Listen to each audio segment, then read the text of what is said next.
Here are people who have miraculously survived the impossible.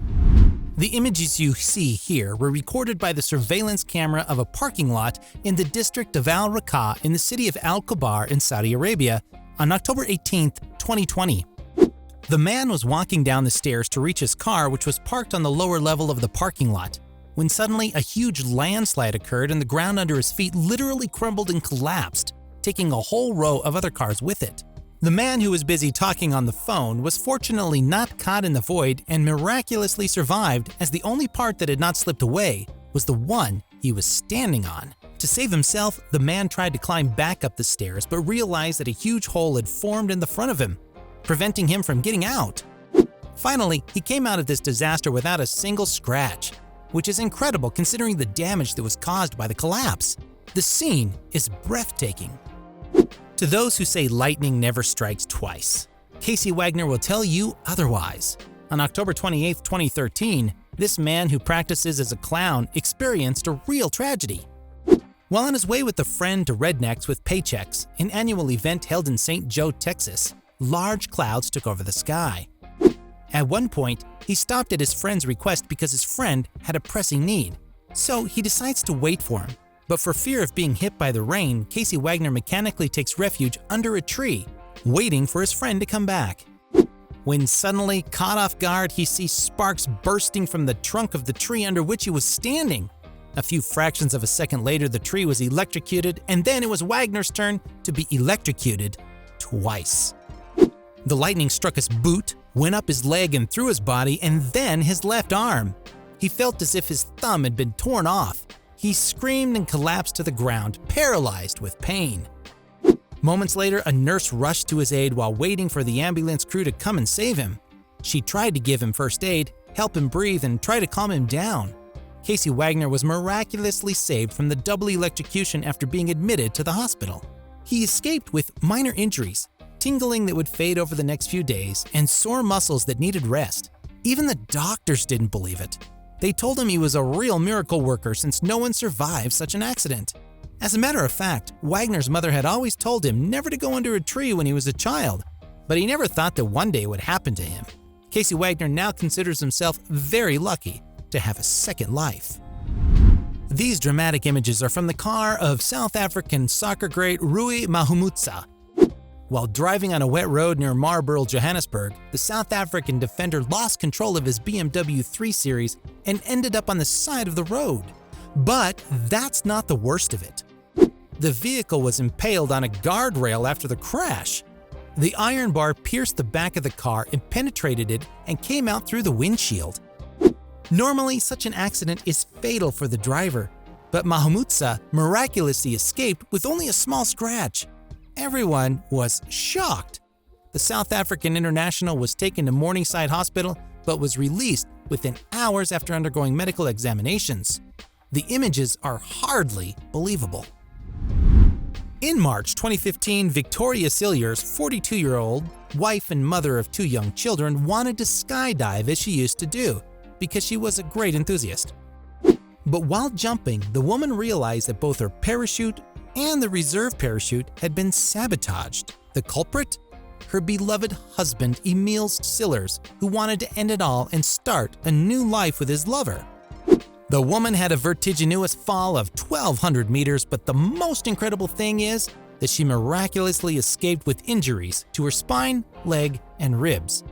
And only she was able to save herself because, as an experienced skydiver, Victoria had the reflex to slow her fall by partially opening her reserve parachute shortly before impact. The woman had landed in the dirt of a freshly plowed field, which also helped cushion the impact.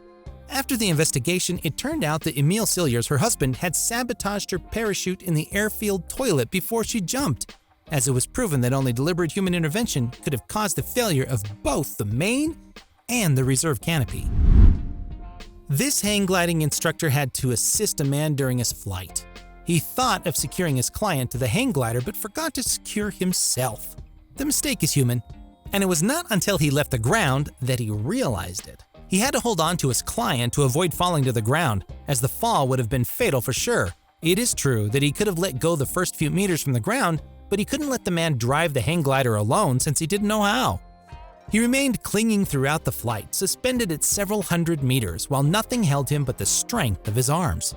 Fortunately, he was extremely lucky because he was able to reach the ground a few minutes later without a single scratch. More fear than harm. In the city of Riyadh, Saudi Arabia, a man was walking along a sidewalk when a huge window fell from a building and hit him by a few millimeters. The man did not suspect for a moment that death was waiting for him. Filmed by the street surveillance camera, he lost his balance after the large glass panel fell from the 6th floor of the building and ended up on the ground because of the surprise effect. The glass had barely grazed his left shoulder, and fortunately, he was unharmed, except for losing his turban. If just a few more millimeters before he was hit head-on and would have lost his life because of the power of the fall and the impact. The glass ended up in 1,000 pieces, while he fled because of the panic that had taken hold of him. These images, filmed by the security camera of the Donbass Arena, the stadium in the Ukrainian city of Donetsk, are striking and surreal. They show a man walking towards the building when suddenly he is caught by a huge explosion that occurred in a chemical factory next door, causing a piece of the stadium to be thrown onto the surrounding area. The explosion had occurred because of political strife between pro-Russian separatists and government forces. The man narrowly escaped certain death as the piece of the wall landed a few centimeters from his head. Indeed, hearing the explosion, the man had instinctively folded on himself in the middle of the road without suspecting that he was almost going to receive an iron wall above his head. If that is not a miracle. These window cleaners were quietly washing the facade of a building of several tens of floors when suddenly lightning struck their scaffolding, breaking the cable of the basket that held them and making a good part of the scaffolding and the material they were working with fall. Then the basket was suspended on one side, several hundred meters above the void, threatening at any moment to give way. Fortunately, the workers were attached to ropes which prevented them from falling. They escaped a fatal fall of several dozen floors. A real miracle. The firemen were quickly dispatched to rescue the poor window cleaners, who would never have believed that one day they would find themselves in such a situation. This stuntman, who often jumps from high cliffs while filming his performances, narrowly escaped certain death this time. While holding the camera in his hands and preparing to jump from the top of the cliff, the young man started to run, and without bothering to look down and visually measure the distance he had to jump. So he launched himself blindly from the top of the cliff, and as you can see, he missed the rocks at the bottom very closely, before ending up in the water.